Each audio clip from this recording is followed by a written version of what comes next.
and welcome to another edition of Journalist Hangout. I'm Ayodele Uzubakun. Today on the program, Senator Saraki speaks on DSS invasion, says he's not desperate to remain in power. Judge discovered damaging irregularities in Senator Adeleke's credentials. And later on the show, strike looms in Nigeria's universities as ASU pulls out of renegotiating team. And I'll be hanging out with Babajide Kolade Otitoju, Tony Waje, and Asuko James. So if you're ready, let the hangout start now.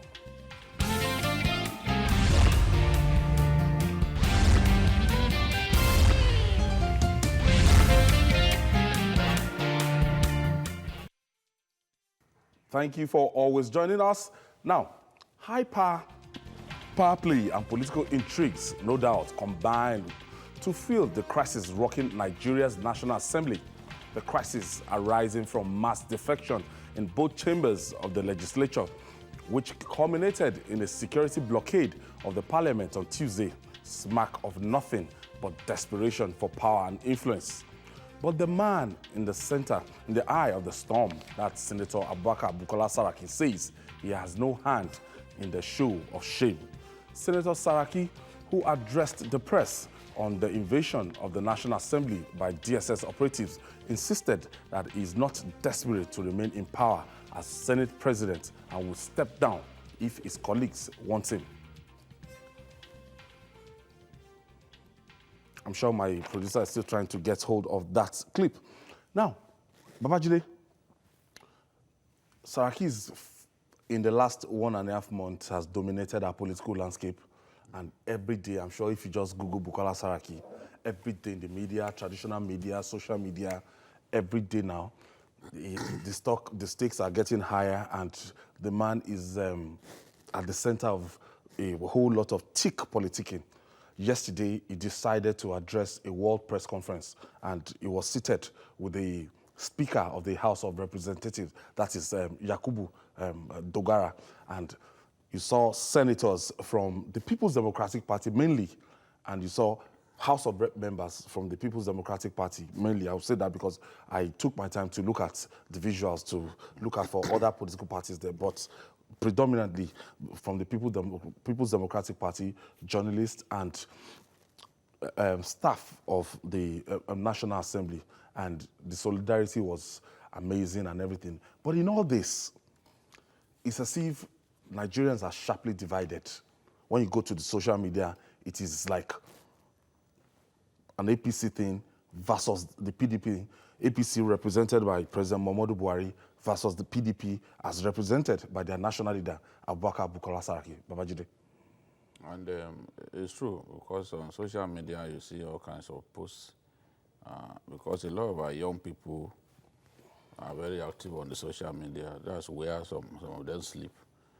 You are bound to be literally compelled to want to know what's going on there. And you are right in saying that Saraki has divided our people. But Saraki shouldn't also make our people lose their heads. On social media, clearly people are losing their heads. And I'm not surprised, because these days, if you want to know how divided Nigerians are on any issue, it's on the social media that you get to read stuff. It is clear that people are divided along party lines. APC, PDP, predominantly, and then some parties with sympathy for APC, some parties with sympathy for PDP. They've all taken side. Of course, the media will report it as it is. And for us in the media, especially TVC, what we are about is, look, whatever is against the Constitution, it should not be done. We have left the era of the military. Let us respect the Constitution. So it is not impossible for people to think that when you talk in this manner, oh, he is supporting Saraki, because there are many people out there, as far as they are concerned. Because I wanted to raise it, that somebody actually went brazenly to accuse us of, taking sides with the Senate That's president. He He was even even said saying that we're on his payroll. I said, on journalist hangout You with see, the the Senate thing is, president? I saw the post that Babafemi sent to you, and I know that... It wasn't by... He forwarded it to me. Babafemi forwarded it to Yes. you. You see, there are many social climbers on social media. People who clearly lack etiquettical breeding. Etiquettical breeding, they lack it. You see clearly when you engage some Nigerians in what ought to be a healthy debate on Facebook or even Twitter, you see clearly signs that many people do not have home training. The way they talk about Nigerian leaders, the way they talk about you, who is really interested in a healthy debate, you see that apparent lack of etiquettical breeding. Because once you lack it from the off, even when you grow up to adulthood, you become a 70-year-old man, people will still see clear signs of lack of home training. Because that is it. Because if someone will look at us, because they see it here, or they see us here, talk about people, we just speak our minds. Someone was telling me about the governor from one of the Yoruba states saying, well,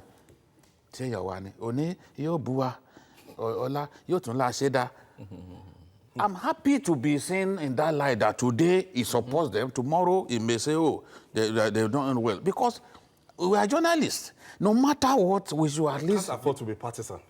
If the moment we become so brazenly partisan, then we have destroyed ourselves. And people should see what's going on along that line. I won't mind if Saraki is removed. Honestly, I won't mind. It will not hurt me in any way. It will not trouble me. We won't lose our sleep. I won't lose my sleep. But for the sake of unborn generations, for the sake of our unborn children, it has to be done the right way. I know that many people who have lost their heads, they would want this thing done whichever way. Presently. But that would damage the government. Right. And the moment the reputation of the government becomes questioned, honestly, the goodwill that our president is enjoying in the international community, which is bringing all kinds of deals for Nigeria, including the deal that is struck in Dubai the other day, you just see that everybody will begin to treat us like a pariah. So we have a choice as a country. Do we want to return to the Abacha era, or we play by the rules, by the Constitution? Because even that was what the president's wife suggested, that let politicians respect the Constitution. So this is the way it should be. And that is what we should be saying as journalists, that, look, you can remove Saraki, you can come together, find the numbers, kick him out of the place. Once you can do that, no problem. said so yesterday, that if my colleagues are tired of me, immediately they can get 2/3 of the House. Yes. Once you try to be fair, you see, Nigerians have different versions of what constitutes the truth to them. If it's not favoring if that version of the truth does not favor them, he's a bad person. On the day you abuse someone, maybe you abuse this person that they hate, you become a hero. On the day you give that same person the benefit of the doubt, they will say, oh, he's been settled. They think that everyone has a price. Remember that man who granted the press conference when we were doing stuff about the NNPC, who said, oh, those guys from journalists Hangout, they've been settled. And I said, oh, you think everyone is like you because you think every Nigerian has a price. Oh, there are Nigerians who do not have a price. Certainly. Yes, there are Nigerians who do not have a price. There are Nigerians who have integrity that money cannot buy. So if we stand on the side of the truth, people should take it as what we ought to be doing, not to now be saying, well, they've been settled. There's not everyone that is going about insulting us. Anyway, Tony, moving further now to the subject matter. He addressed a press conference and he raised issues. And he was talking about the rule of law. He was talking about salvaging democracy, elements of politics in what they did. But the bottom line is that it was about saving our democracy. That was what that press conference was all about yesterday. Yeah. Well, I watched that press conference. And I think it was necessary he spoke at that time. But the issue will be what are the takeaways from the content of that the speech? What happened 2 days ago was in fact was not in the best interest of Nigeria. I think whoever ordered it, and I'm happy the vice president took the action he took by sanctioning, removing the DG SSS. I commend him, and he reacted quickly. And I want to believe that this is any order has arrived. That this is how we're going to be. Miss Baby gets spanked on the spot. We don't need to wait. And you could see immediately everybody's, set up. I saw the IG defending the police immediately when it came up. That shows that somebody said, yeah, please, that is He can do it. He can do it. Yeah, we know he can do it. But the action the VP took shows them that, man, somebody is sitting. I mean, if you misbehave now, you get the punishment immediately after. And I'm so happy. I was so happy when initially I didn't believe it. I didn't believe it that the DG SSS should be sacked. I mean, sacked. I needed to cross-check again. One of the strongest players. It's also strange. Yeah, we understand the dynamics and his position in today's power game. Coming back to that question, 2 days ago, Bukola was reacting to the invasion 2 days ago at the National Assembly. I think I was watching you 2 days ago when you were talking about it, and you were not, happy at all. And Nigerians were not happy at all. Nigerians were not happy, no matter the issues. It has to go through the proper channel. Things have to be done rightly. Because at the end of what will happen at the post, that's assuming it happened. Whatever was the intention, assuming it happened, what would have been the resultant effect at the end of the day? Confusion. So if we want to correct a mistake, we must go through the right channel. Things are not good. We know. The National Assembly, majority of Nigerians may not be in line with what's going on there. But in correcting it, we must go through the constitutional process to correct it. Otherwise, we'll be making another mistake that we need to correct again.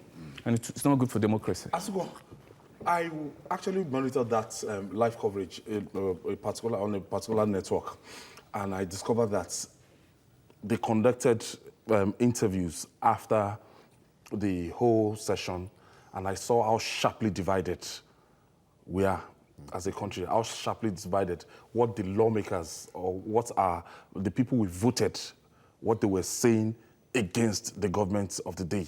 And I begin to look at the shootout, the fallout of this big bat between the legislature and the executive. What will you make of this situation? Well, first and foremost, I know 2 days ago when the DSS actually invaded the National Assembly, we were all like, why should they even go there in the first place? We are trying to piece the whole thing together.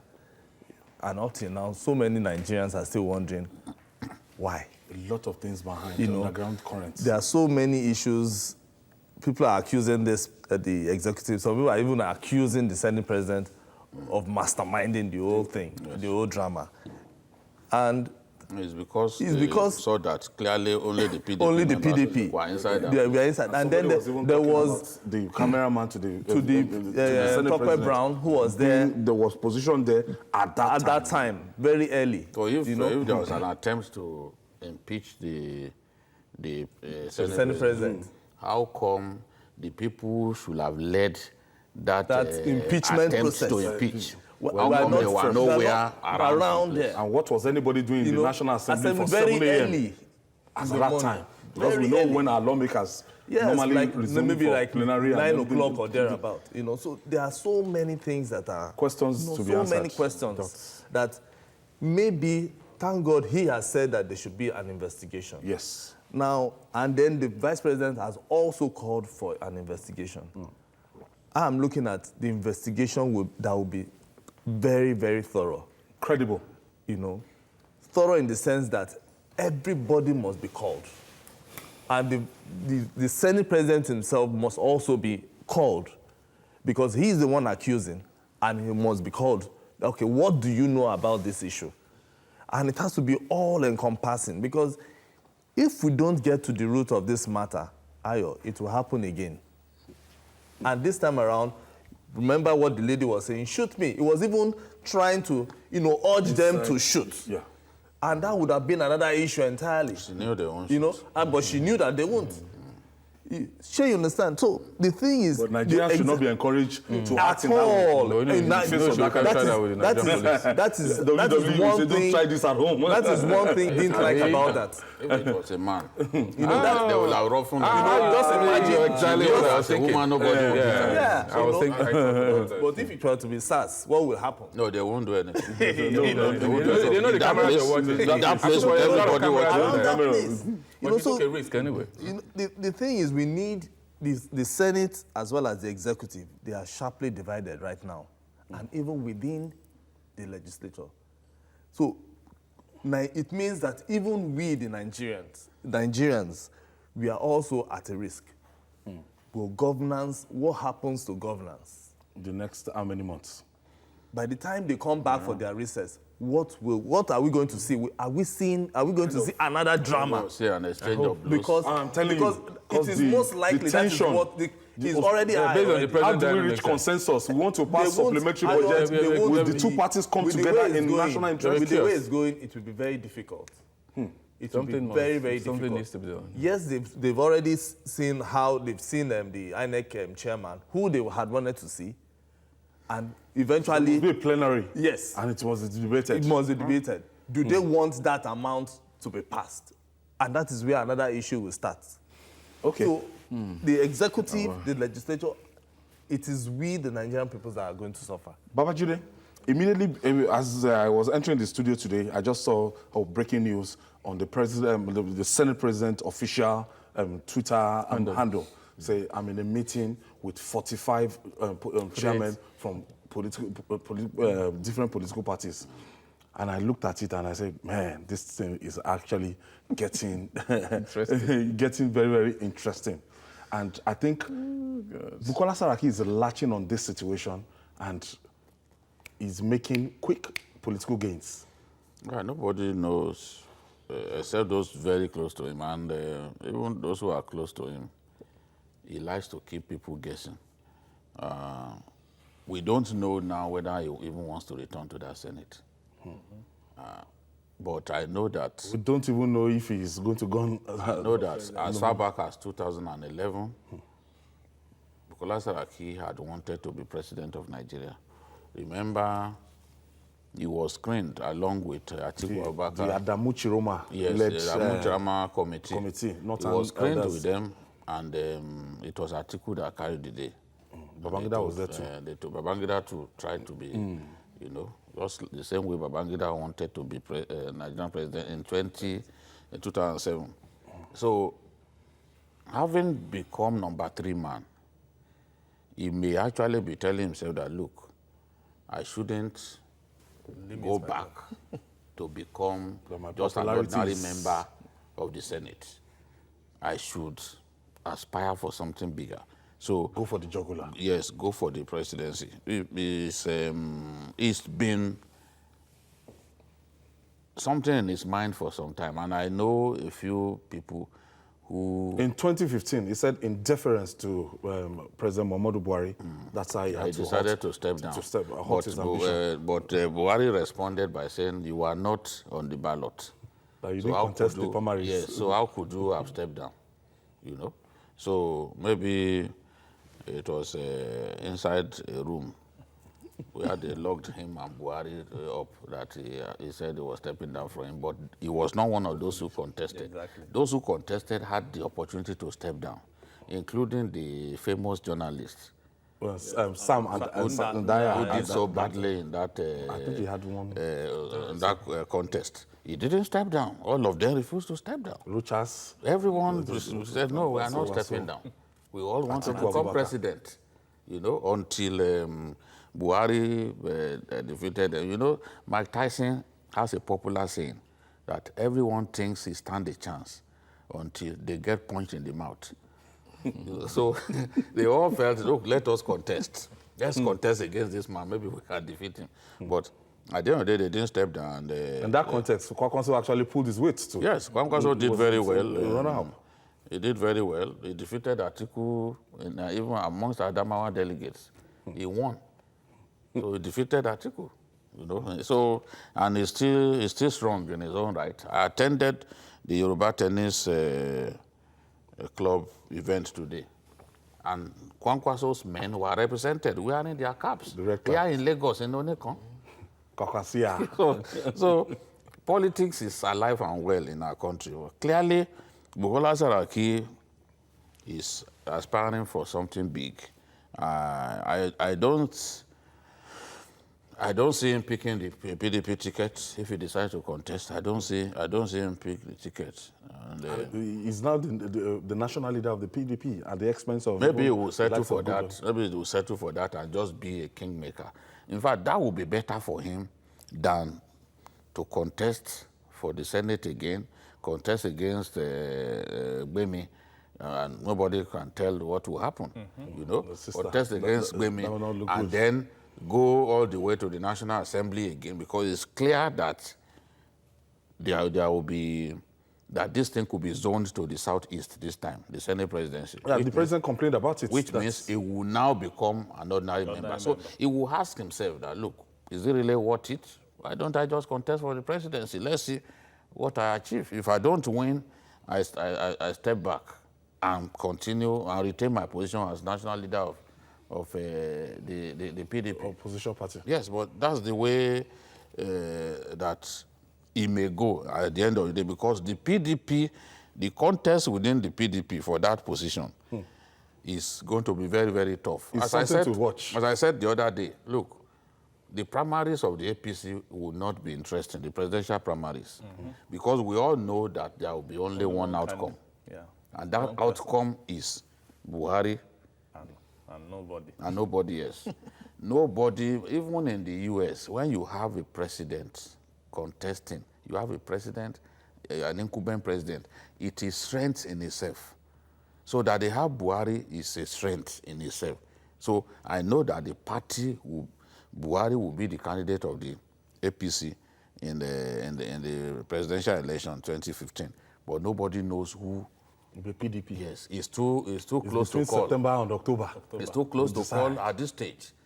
Nobody, if anybody tells you this is the person who will... Because looking at the people they are parading, Rabi Kwakwanso, McCaffrey, yes. Turaki, yes, the Gombe State man, Dankwambo. Okay, Jerry Ghana is no longer in PDP. I think it's SDP now. And when you look at those people... Oh, there are so many people, even Bafarawa too. Bafarawa too is interested. McAfee too. McAfee is interested. So they have so many people. Sule Lamido is in PDP. Sule Lamido. Yeah, and you know the thing is, the PDP has a recent history of copying everything that the PDP does, that the APC does. When the APC brought a national chairman from the South-South, they too went for Secondus and a German from Rivers State. They balanced things up in that way. So now the APC presidential candidate will come from the Northwest.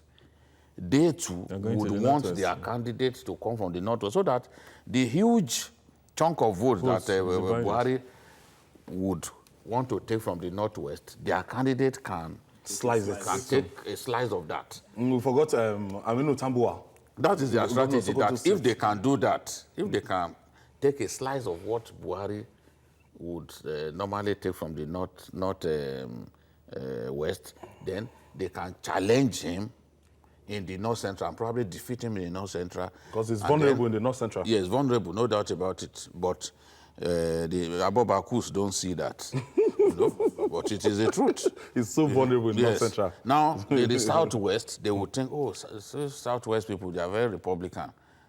Maybe they will stand a chance there. So they will think that, okay, Southwest too, just a little over 3 million less than the possible votes from Northwest. Okay. You know, is a lot to play for. So they will think that they stand a chance in that area. And we are seeing some rumbles, even in the last few weeks, in a few of the states in the Southwest, you know that the contest will be tough. Very tough. Yes. Tony, when you look at this scenario playing out in the National Assembly, as Asukwa made mention, when they reconvene, I gather that they might reconvene sometime next week. Yeah, according to the INEC chairman. Yes, according to the INEC chairman. And if they come together, we used to see a National Assembly that they were above. If they come together, you know, as it's if they come together right now, especially that House of Rep. That you have 360 people. The issue is that the issue is that no, the House of Reps, there is less tension in the House of Reps in the Senate. It's not Senate. Where you have both the Senate President and the Deputy Senate President as minorities of the party, of the other party. Minority, no. So two minorities leading leading the majority. They are going to be resisted. There is no doubt about it. So if you take the present tension into consideration and they reconvene next week to consider INEC budget for the election, Just national interest. It's a national interest. There'll be crisis. In fact, I think the National Assembly management will not even broker that, because they know the implication. 2 days ago tells you what will happen, because right now everybody is keeping their cool. You can't tell what is going on right now. We only hear from Saraki yesterday with his lieutenant and all that, and his followers. We don't know about the other side. So if, for instance, they reconvene today for any issue, for whatever reasons, we can tell, I mean, Nigerians can tell what's going to happen. You saw what happened to a member from House of Reps member that came to address the press 2 days ago from Edo State. You saw what happened to him when he left eventually. So that tells you that there will be crisis. There will be a situation that even the security agencies cannot handle.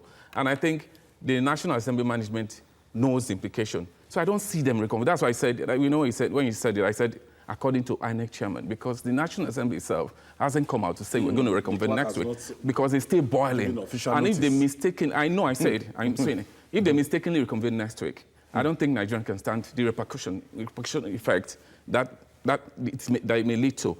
What I think is going to happen, they will approve that budget from the national, for INEC and the election, but it's not going to be through plenary. If you know Buhari Saraki very well, something is going to happen. Okay. I don't know how they're going to do it, but they dare not reconvene. There must be some things have to find a way. They must have found a way, but they cannot. They dare not. There will be serious they dare not. There will be serious crisis at the national, and I won't be able to contain it. Okay, let me quickly take this breather. When we come back, we'll discuss more. It's still Journalist Hangout. Please stick around with us.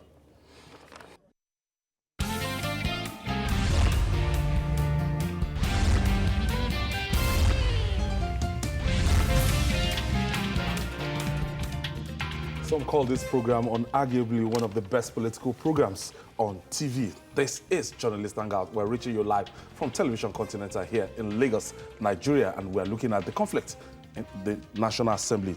Babajide, let's just do this quickly now. Issues about impeachment.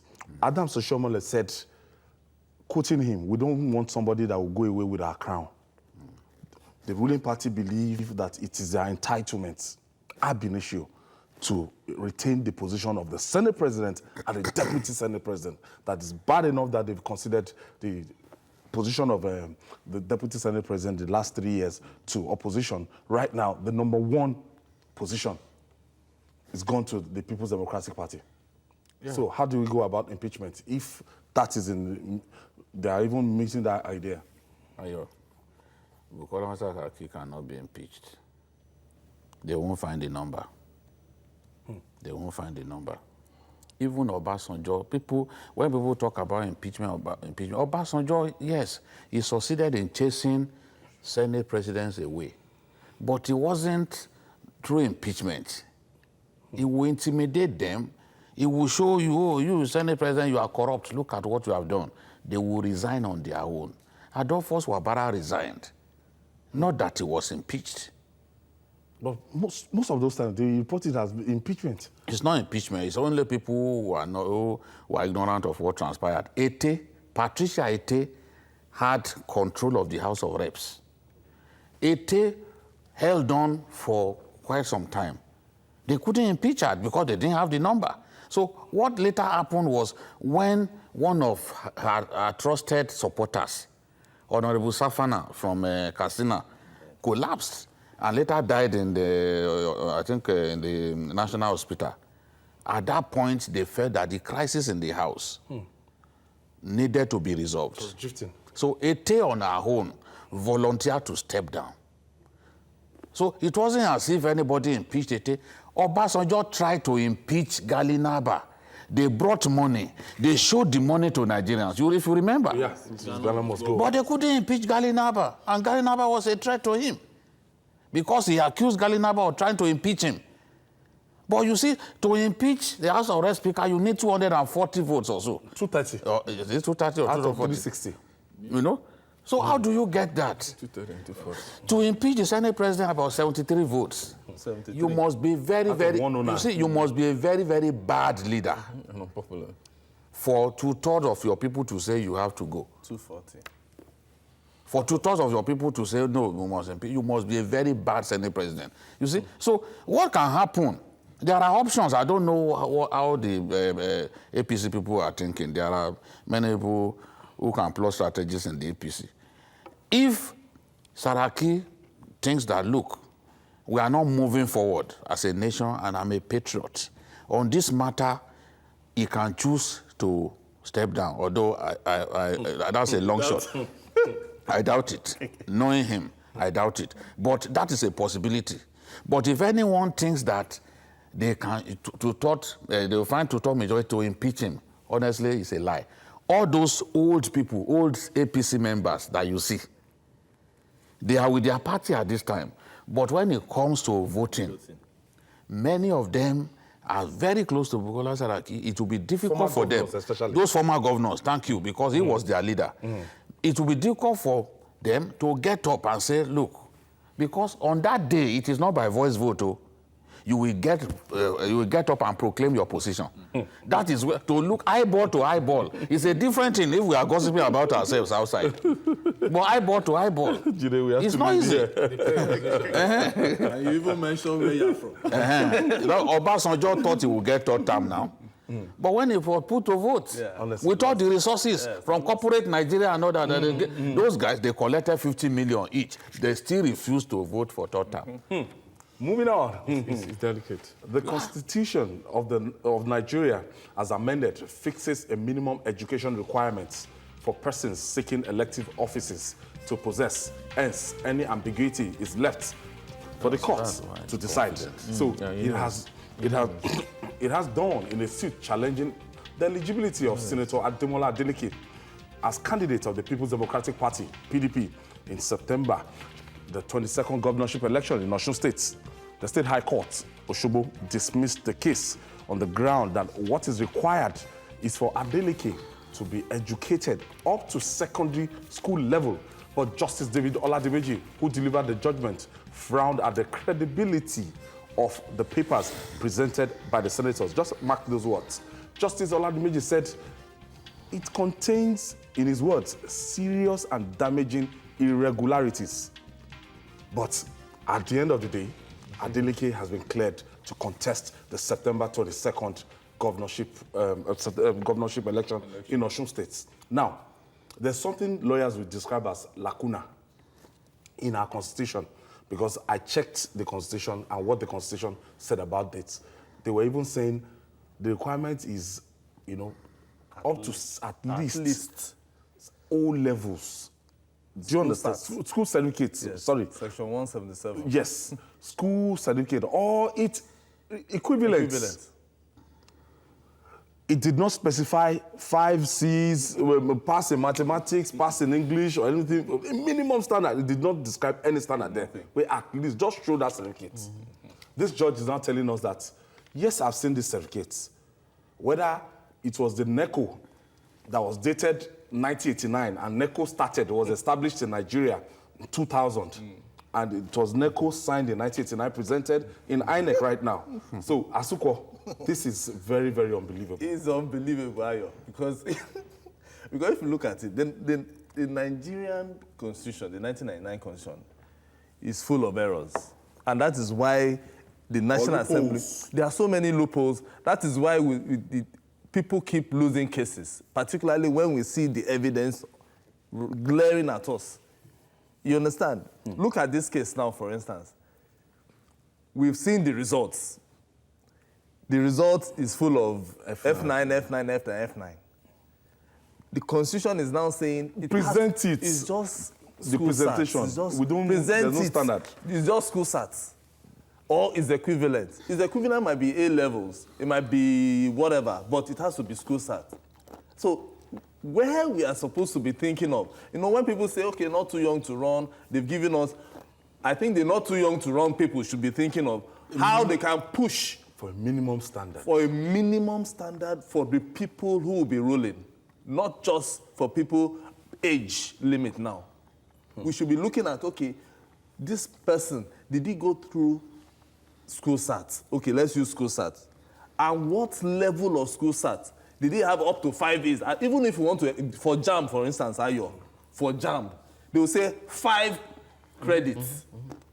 They will give you 5 credits. So if JAM can say 5 credits, why can't our own constitution also say 5 credits?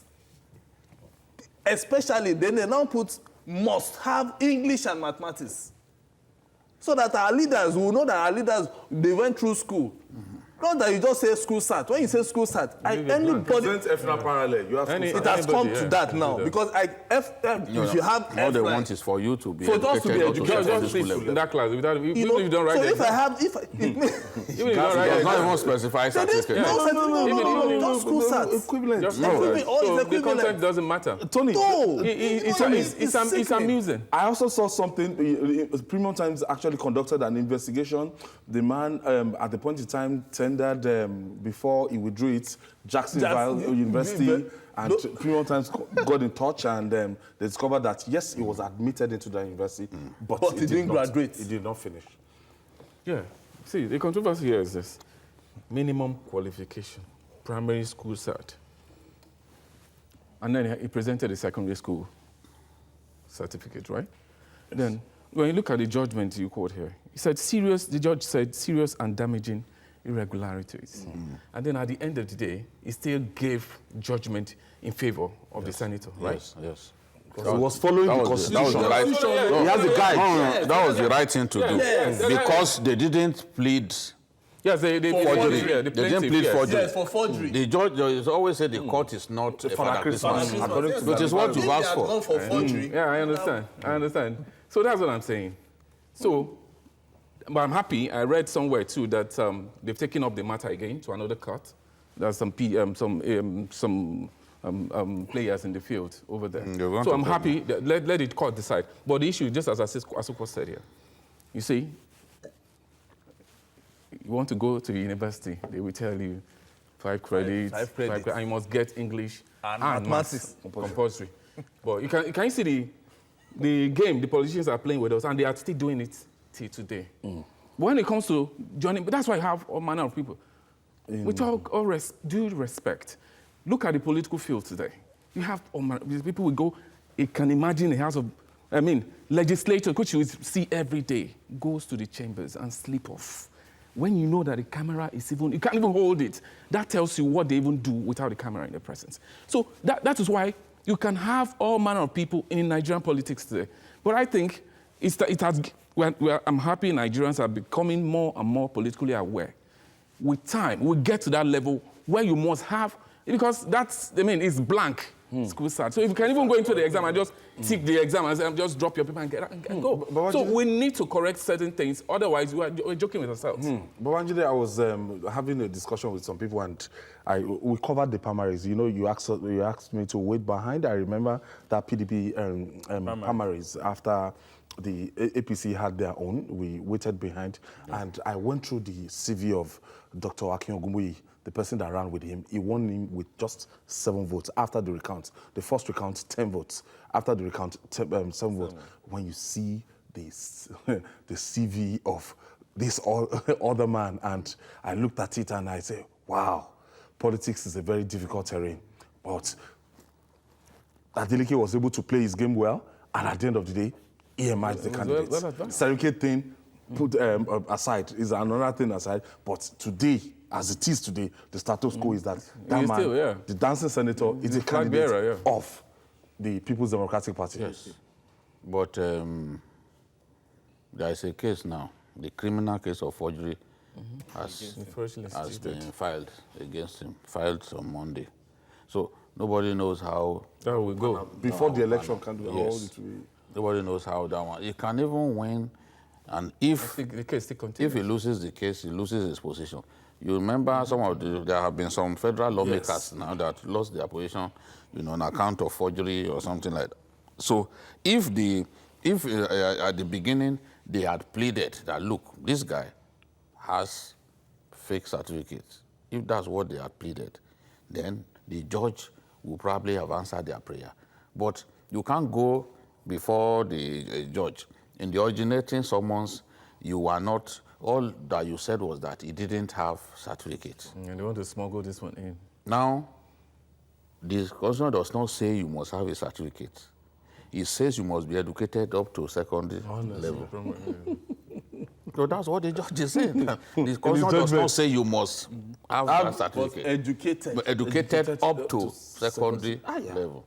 So people with smart lawyers will look at every line of the Constitution and use the content to their advantage.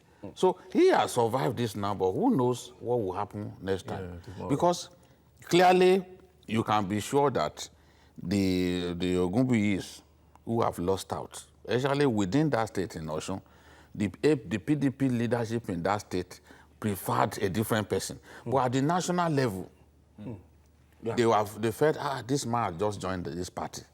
How can we just give him the ticket? But Ogunbuyis had been bankrolling the party at the state level, and he was very chummy with the leadership of the party at the state level. So it was a kind of disaster to them that it wasn't Ogunbuyis that emerged. But the national level wanted, they don't mind Yes, no, at the national level in Abuja, they are familiar with him. He's a senator of the Federal Republic. You get what I'm saying? But this is someone, this other person they do not know. As a senator. They do not know. And they are already worried that how can someone come just take a ticket like that? In the PDP today, there are many people who think that despite what people are defecting to the party, that the party should not give undue advantage to such people. Remember what McCarthy said? So it's going to be a tough battle for some of these guys who are coming in. It's not going to be easy at all. It's not going to be easy. Moving forward, when you want to look at the people who is going to be standing up against, and we have the Oyetolas of this world that has been the chief of staff for 8 years to Rauf Aregbesola, and the pedigree and everything. And TVC will be organizing a debate. Yes. And at the end of it all, we need to bring all this. Actually, when I saw INEC, what INEC published was a WAEC result and NECO. That was where I was scandalized. But that NECO was 1989. 1989. That was those are the differences For in the advent of the NECO at all. No, I think what we should be banking on, and what Osun people should be, waiting on should be, let there be a debate, and that is why we are putting it forward, in September that we must debate.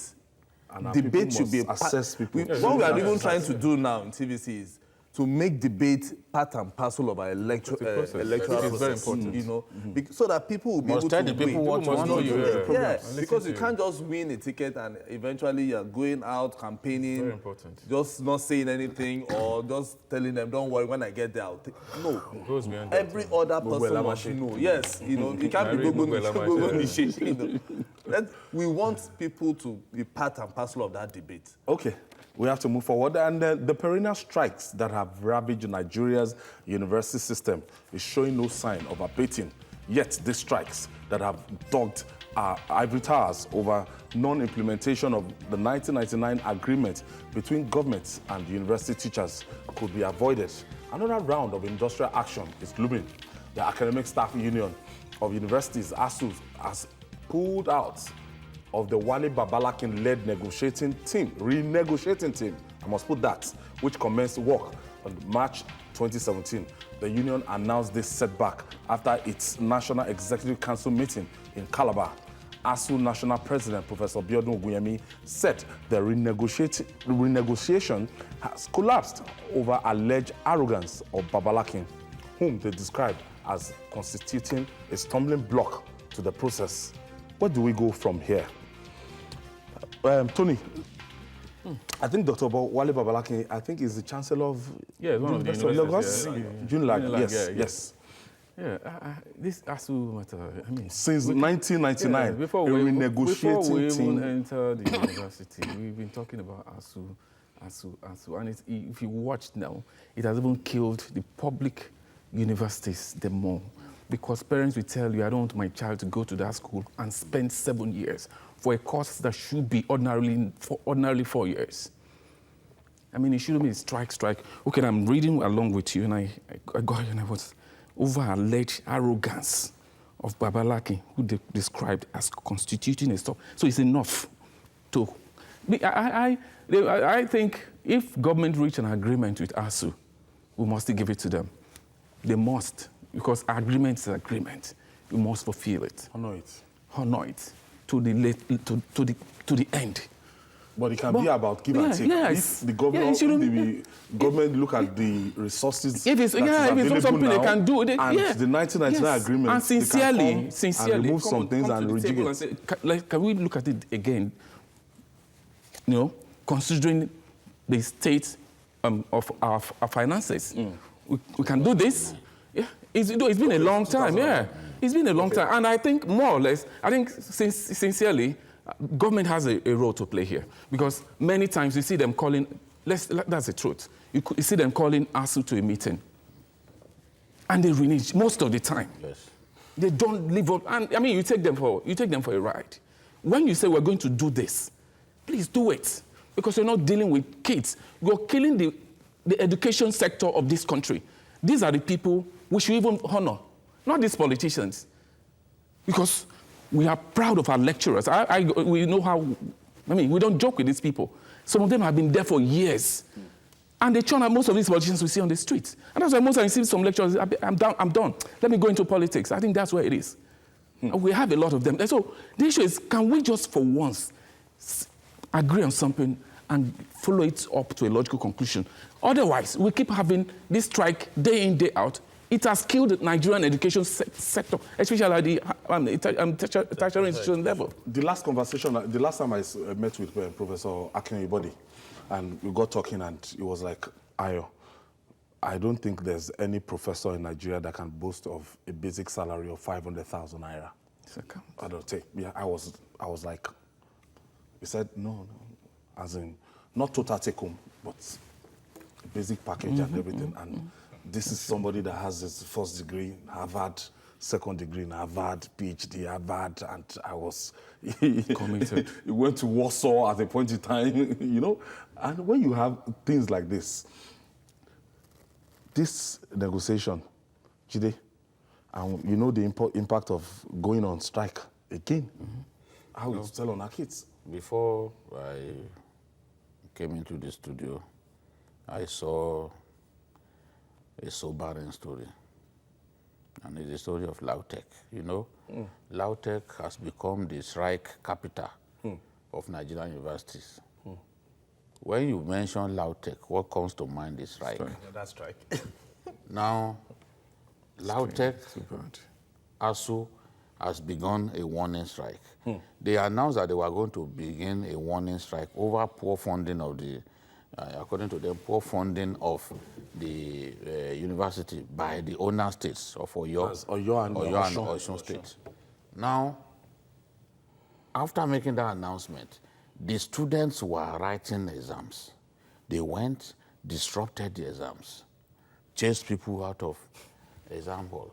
Writing exams. That way, you have set back those children again. You've set them back. Read for that exam. I'm telling you, you've set them back. And do you know how setting students back? Do you know that there are different dimensions to it, and how it could hurt that person for life? If, for example, because these days, if you came into the university at 23 and you are made to spent 7 years because of these strikes, endless strikes. You can't afford a private It affects jet. your job. Now I'm telling you, hold on.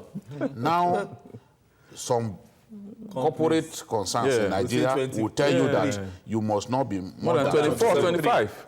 No, 27. Some of them will say 27. Yeah, Most of them will say That's 27, max. not 23. 27. Most of them will say 27. You could have made this 27. And Chile. But yeah, but the You could strike. have made this 27 if not for the strikes. Because they've added 3 extra years to you in school. That's why you are unable to make this 27. I know a friend whose son lost a big job because of this. So when these strikes go on and on, it is those students that suffer, and it is unfair of us to allow this kind of situation to go on and on. I mean, I believe in collective bargaining. And even when we talk about collective bargaining, ASU itself should be ready to shift ground. We know that university lecturers are by nature very stubborn, very stoic. But you look at the situation of things in the country, some of the demands that you are making, are they demands that can really be met? Because if those demands can't be readily met, all they will do is just push things forward a little bit, push it forward. You are talking about Lautech now. So this government... Or you and Oshun, how would they be able to muster those... This deal was signed in 2009 under Jonathan. But Jonathan has gone. So we could go on and on. Maybe another government will come again. This government will push it further. So ASU should become more realistic and say, oh, look, gentlemen, we are ready to make some concessions. Because if you and I are around this kind of table and we are trying to hammer out a deal, and you refuse to yield, concede any ground, we need to bend their terms. then we are not going to achieve anything at the end of the day. So it's unfortunate that since 2009, we've gone on and on. This almost 10 years now, nothing has been achieved. The other day, they were on strike for 6 months. And we are back now, always cool. And we are facing the threat of a fresh strike. 6 months. So they have to think about these children. And if Babalaken will not budge, or if it is true that it's dictatorial, I was saying it yesterday, it's not only a president that can be dictatorial. If it's too dictatorial, then they need to find someone else. They need to look for another rapporteur who will help them. Yes, who will help them. If it's true. Yes, if it is true. They need to probably find someone else who will be able to help hammer out a deal with ASU so that we'll put these needless strikes behind us. Finally, we can't afford another strike. No, definitely, because I've experienced one when I was in school, I can say that and again. it wasn't too good at all. So I think the federal government should, and ASU, you are begging ASU now, let them shift ground. Tony, your final word on this? Yes, in line with Asuko. ASU mostly, they should just please save us the strike. I want to thank you, Tony Uwaje. Thank you so much. Thank you for coming. And I want to thank you, Asuko James. Thank you for coming. And Babajide Kolade Ostoju. And that's where we wrap it up today on Journalist Hangout. Join us tomorrow for another episode of the program. You can also watch Journalist Hangout on other platforms showing on the screen. We're on YouTube, youtube.com/TVC News Nigeria. Our feedback channel is Journalist Hangout at tvcnews.tv. I'm Ayodele Ozuba. We'll see you tomorrow. Bye for now, and God bless Nigeria.